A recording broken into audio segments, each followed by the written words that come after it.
how to add or remove the tools panel to Edge panel on Samsung Galaxy S26 Ultra. Let's start the video. First of all, go to app library. Here click on settings app. Now in setting, scroll down and click on display. After click on display, scroll down and click on edge panels.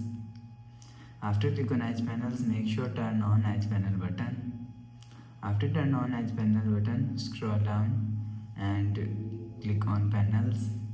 After click on panels, so you will see tool is here. If you want to add tool panel to edge panel, click on tools, go back and click on panel. You will see tool panel is add on edge panel. If you want to remove tool panel to edge panel, click on tool panels. You will see tool panel is remove on edge panel.